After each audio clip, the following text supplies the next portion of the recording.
Hey guys, what's up? Welcome back to my channel. My name's Elizabeth, and today I'm doing a full discussion video on Harry Potter and the Sorcerer's Stone by J.K. Rowling.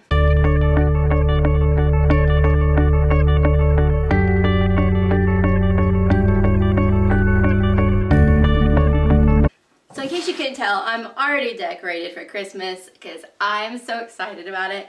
But I wanted to get this video out to you in November so that I could do Chamber of Secrets in December. I have a lot of things to talk about, and I'm so excited. But when I set about to do a review of Harry Potter, I was very nervous, also very excited, because this is such a well-loved series, and there are tons of discussion videos about them all over BookTube and everywhere. So I wanted to do it justice, and I didn't want to be just another review video. So I'm doing it a little bit differently. I'm going to talk about some of the things that I don't see talked about. I have a few unpopular opinions to share with you guys. And yeah, so I guess we better just go ahead and get started. So one thing I really love about the books versus the movies is that you get so many more fun details. And in this book, we open up with, in Vernon's perspective, Vernon Dursley, Harry's uncle, we open up in his perspective, and he's going to work, doing his normal daily business, and he sees a bunch of people in cloaks whispering with each other all over town. They see owls flying everywhere, and then he hears whispers of a boy, Harry Potter, and he thinks, like, oh, it couldn't possibly be our nephew, Harry, because that's not an uncommon name, which it's not, I don't think. But the one thing I wanted to point out in this chapter is that these wizards have no thoughts, no cares. They're excited. They're celebrating. And what's funny is, this makes me think, like, in all of these years, how have the muggles not discovered magic? Because these wizards are everywhere, and owls are everywhere, and they catch them and they're on the news, and I'm assuming wizards go out and erase all these memories and change them and all that good stuff. But like, how have they not been discovered is what I want to know, because they don't really seem to care too much that they're like everywhere. Also, when Harry is dropped off, so Hagrid brings Harry, and Dumbledore and Minerva are there in front of the Dursleys' house, and Dumbledore says, "Would you care for a lemon drop?" McGonagall's like, "What?" It was a lemon drop. They're a kind of muggle sweet I'm rather fond of. And she's like, "No, thank you. We don't have time for your lemon drops. We have work to do. I can't handle you right now, Dumbledore." And it's so funny, because Dumbledore has so much sass in this book, and I can't remember, like, haven't reread them in a long time, but I feel like he kind of loses that in the later books. Also, I don't think he's nearly as sassy in the movies, which makes me kind of sad, but I think this is hilarious, and I want to see more Dumbledore sass. Let's talk about a question that I had. I'm actually going to have to put this down to talk about this question, because this heats me up. Okay, so let's talk about Harry and his treatment by his aunt and uncle. So we all know Harry lives in the cupboard under the stairs, and for all we know, he's lived there since he came to be with the Dursleys, and the Dursleys want nothing to do with him. And so from what we see, he has to cook his own food, and he gets hand-me-downs, and basically he's fending for himself. And I want to know, at what point at what point in Harry's young life, after he was dropped off at his aunt and uncle's house, did the Dursleys decide, we're going to put him in the cupboard under the stairs? Like, did they take him from the porch and put him in the cupboard, and we're like, we'll deal with him later? Because to me, like, pretty much everything they do to Harry is child abuse, in my opinion. But to me, if they put a 1-year-old boy in the cupboard and left him there, like, they should be in jail. Because, like, I don't, like, what age? So, and if they actually did take care of a 1-year-old who probably, most likely still needed his diaper changed, was on a bottle, like he couldn't walk or anything, he had to have been taken care of at some point. Did they hire a nanny? Did they ask the neighbor lady to take care of him? Did Mrs. Dursley take care of him for a while and then decide, okay, I'm done? Like, I don't understand. When was Harry designated old enough to take care of himself and to live under the cupboard? That's all I'm asking. And furthermore, we're fast forwarding a little bit because this is kind of connected. When Mr. Dursley drops Harry off at the train station, he's 11 years old. And I know 11-year-olds aren't that young, but they're also not even teenagers at all. They're still very young. They're children. And so he drops his 11-year-old boy here and says, well, here you go. Hope you find a way there because that platform doesn't exist. Well, bye. And it's a crowded train station. It says in the book, it is crowded. And yet, not a single adult sees this man drop off an 11-year-old boy, confused as heck, and not say anything or do anything or even feel suspicious about it. And then he goes to the train's guard, police, whatever it's called, I don't remember, and asks for help. And this guard is like, I don't have time for this 11-year-old boy, get lost. He's annoyed. And to me, you would think that 11-year-old boy, alone, lost, confused, in a train station, asking you for help would raise some alarm somewhere, right? Like, you would think that something would spark in this guy's brain and say, wow, this is an 11-year-old boy, I should probably help him. Because I don't know about this world, but in my world, if I'm pretty sure the 11-year-old kid would have been taken to the police. Just saying. Okay, now that I've got that off my chest, let's see, where are we at? Of course, we've got Hagrid. Oh, so let's talk about in the book, which I also think is kind of in the movie, when Mr. Dursley is driving them all over everywhere, trying to find a place to hide from the wizard mail. And then he settles on this like richly old cabin on the lake, and it's like storming and raining and all this fun stuff, and it's cold outside. And I'm just wondering what's going through his mind. Like, did he think that they would only have to spend one night here and then he wouldn't have to worry about the letters anymore? Like, was he planning on staying here forever? Because I'm pretty sure the letters would not have stopped coming just because they were out on this cabin. I don't know. Like, I just want to know what he was thinking. It's like, oh, we're on this cabin. We're safe. I don't have to worry about it for one night. What? Does anyone else think that? Like, what was he thinking? What was he going to do after that is what I want to know. And then we've got Hagrid coming and rescuing Harry. We all love Hagrid. I love Hagrid. Hagrid is the father that Harry never had, which is another point that I wanted to bring up, is Harry was so quick to trust. And he actually said in here somewhere, if I could find where he said it. Yes. He says, if Harry hadn't known that the Dursleys had no sense of humor, he might have thought so. Yet somehow, even though everything Hagrid had told him so far was unbelievable, Harry couldn't help trusting him. And I think what we all don't understand is that the reason Harry is so quick to trust Hagrid is because Hagrid is the first person in a very long time to show him love and respect and caring. And that's why Harry trusts him so much. And I think that's really interesting and really important to point out. And I think that's something that we don't realize, is that Harry was abused. Like, he was not physically abused, but he was emotionally abused for many, many years. And the fact that Hagrid was the first person to show him that respect is the reason why he trusted him so quickly. Here's a random thought that kind of relates to the same scene of when Hagrid has to like put the letter on the owl and send it to Dumbledore. Is, to me, this is just a question I have. These are wizards that do magic.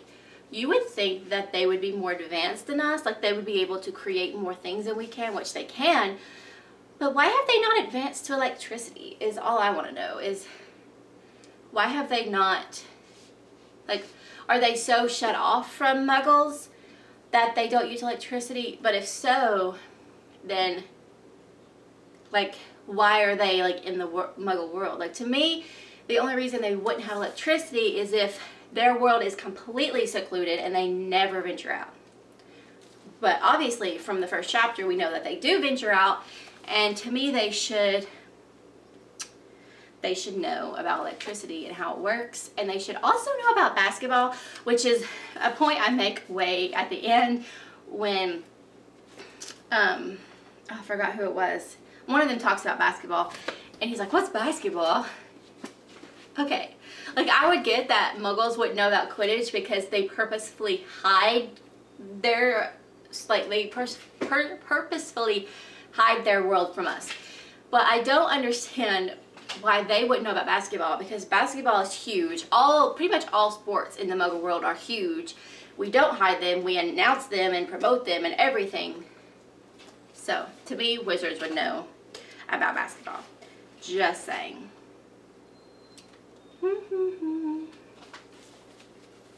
I also did a lot of points of where the book ventured off from the movie, but this video would be way too long, so I'm not going to point out every single one of them. Let's see.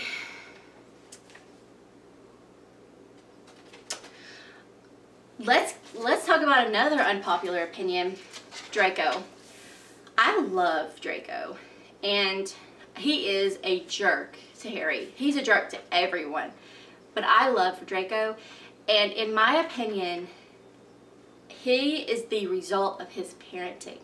His parents are the reason he is what he is, and I believe strongly that if he had had different parents, he and Harry would have been great friends. I just want to throw that out there. I don't want to talk about it much more than that, but I think him and Harry would have been great friends if he had had different parents.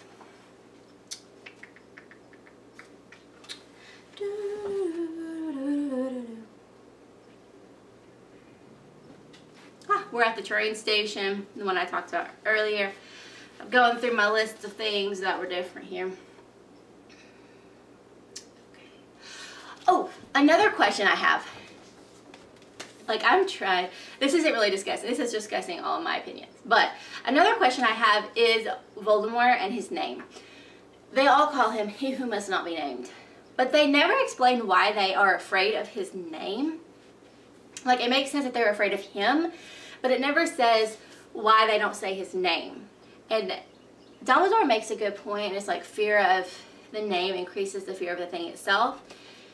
But I don't know why the name is feared. Like, was there this thing where if you said his name, he would appear and he would kill you, or he would know that you existed if you said his name? Like, it doesn't make any sense that Voldemort, the name, would be feared. If they bring that up and I just missed it, put it down below, because I want to understand why the name is feared.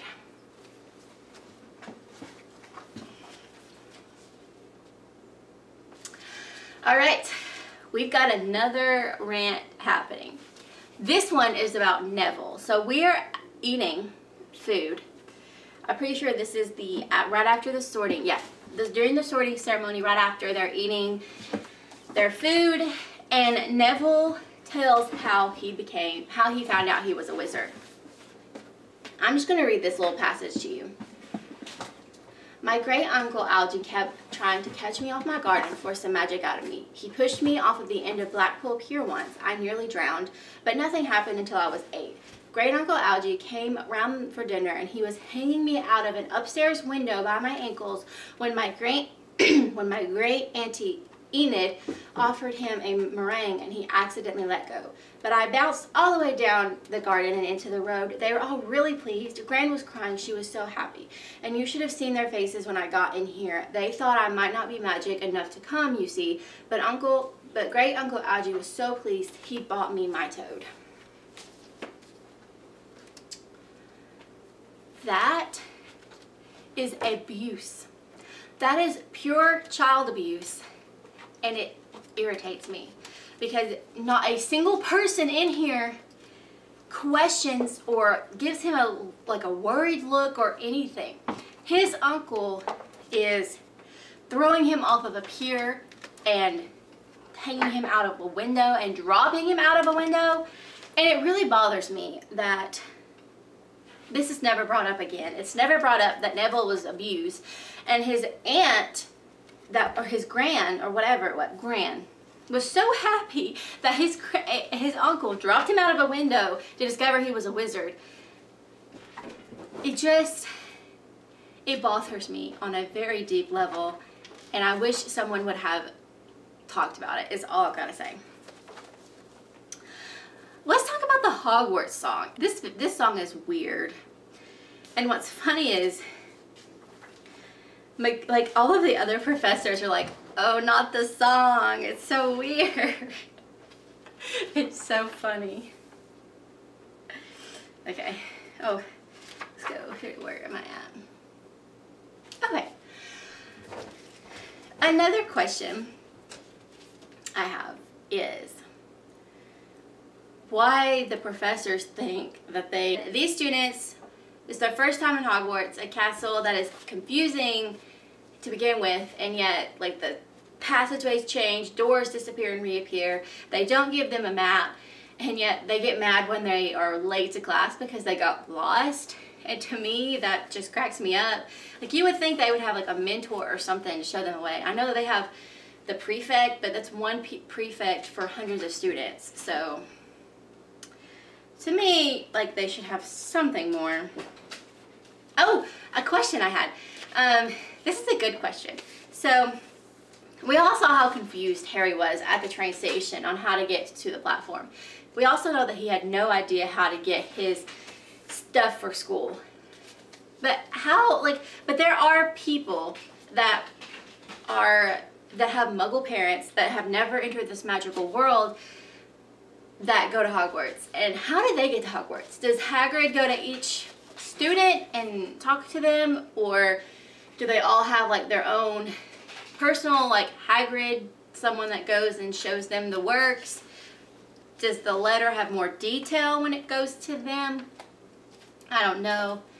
But I was just wondering how they get there and how they don't get lost like Harry did at the train station.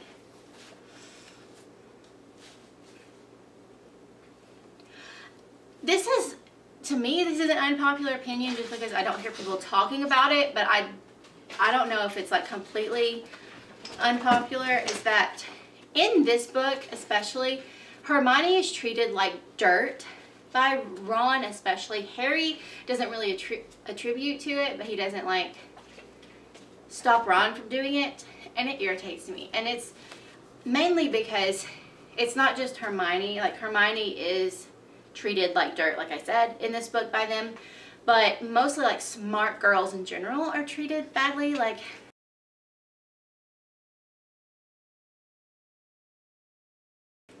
but they have these like little remarks. They're like, oh, she's so smart, she's so annoying, how like it irritates me that they treat Hermione like that. Okay, so I guess the last couple things I want to mention. First, I just want to briefly say the part where Hermione and Harry have to take Norbert up to the tower is hilarious. That two 11-year-old children are dragging this giant dragon up into the tower, and then Neville gets caught because he's trying to tell them that Malfoy knows that they're out there. And so actually in the Forbidden Forest scene, it's Harry, Hermione, Neville, and Malfoy, and that's just it's such an interesting dynamic. It's so different to have Neville in there, and I really like that he played a bigger role in this, because when he actually does go to stop them from leaving again, it means more because he got caught the last time. So I just think that's interesting. Also, at the point where they're going into the Forbidden Forest, which, by the way, having as a punishment for 11-year-olds seems a bit much for me, because there are monsters and the forest is forbidden, so, and they're going in the middle of the night. To me, that's a little excessive for 11-year-olds. But we'll move on. The last thing I want to touch on is the fact that Harry, Ron, and Hermione think that they are going to stop Snape from getting the stone. And this cracks me up because, first of all, they're all 11 years old. Hermione and Harry had never even heard of magic before coming to Hogwarts. And they think that after 1 year at Hogwarts, they're going to be able to stop Snape. And it's just really funny. But I guess, like, it's reasonable to see their thought process because they're 11, and at 11 your imagination is higher. It's like, it's still fresh, like you still have all these great dreams and you think you could do anything, and I could see that, but it's still funny to think that these 11-year-olds think. And even funnier that they basically get through all the trials pretty quickly and with very little issue. So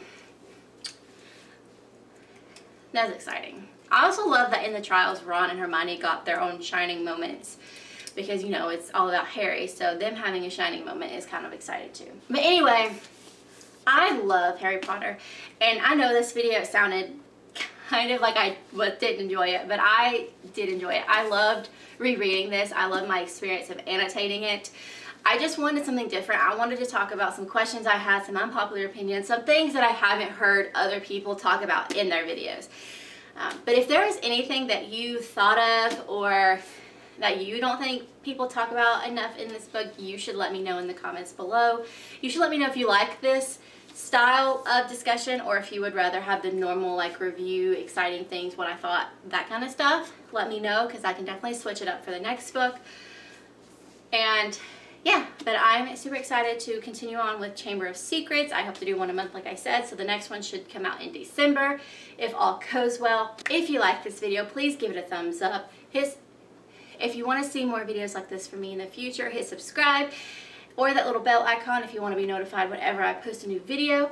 I will leave all my social media and links and all that good stuff down below for you guys, and as always, I'll talk to you next time. Bye!